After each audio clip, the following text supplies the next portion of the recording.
the Ahkam of Istihadah. And I'd like to explain what Istihadah means in the beginning. Istihadah means an irregular bleeding for women from the orifice, which normally there is the bleeding for the monthly period, but it is off time. So the monthly period or the menses happens at a certain time on regular basis every month for women once they reach the age of puberty until they achieve their menopause. Whenever they are pregnant, in most cases, the monthly period stops. And sometimes also while giving breastfeeding, also the bleeding stops. But if the bleeding happens off time, like the woman have already experienced her period 6 days and there is a clear discharge, she performed ghusl and she is praying regularly. A few days later, and this is not the regular time for bleeding, she started spotting and started seeing some blood, whether a little bit or heavy bleeding. This bleeding will be perceived as Istihadah.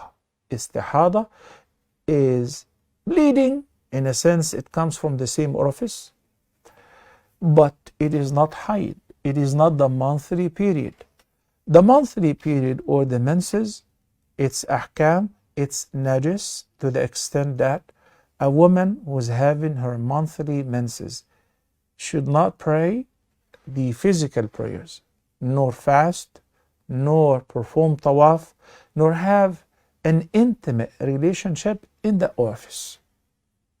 The entire body is okay to enjoy, but sexual intercourse, that's not permissible during the menses.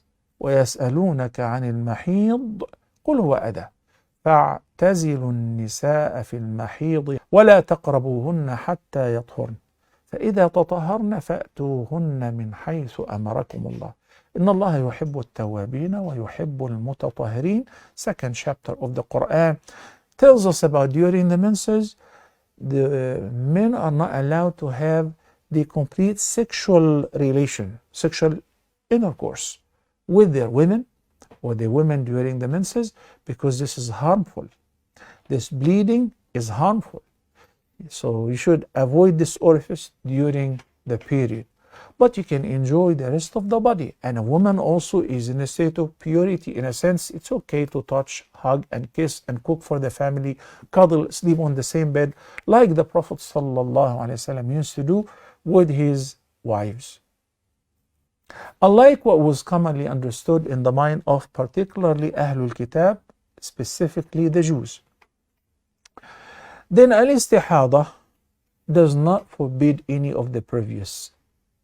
The irregular bleeding, the woman have experienced her menses, and a few days later, after finishing the 6 regular days that she experiences the menses, maybe from the 15th to the 21st every month, and on the 25th, the bleeding resumed after complete ceasing of the bleeding.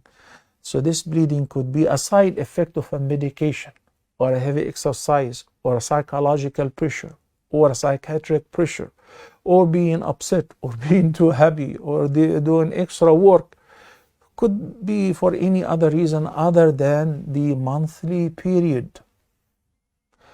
Accordingly, the woman should still continue praying and fasting and can enjoy an intimate relationship with precaution and performing tawaf, reading Quran, and entering the masjid. But when it comes to the prayers and when it comes to tawaf, we say to the sister, wait until the time for the prayer has entered, then make wudu and offer the prayer. Each salah, you will make a new ablution for it. And that's it. I'm going to perform tawaf, and I know, because the Sheikh have been explaining to us the difference between istihadah and haid. Now I'm certain this is istihadah or regular bleeding. How do I do my umrah? Hey everybody, let's go for tawaf. So whenever you live in your hotel room, you make wudu, you perform ghusl, and you make your wudu, and you head to the Masjid al-Haram, where you perform your tawaf and sa'i.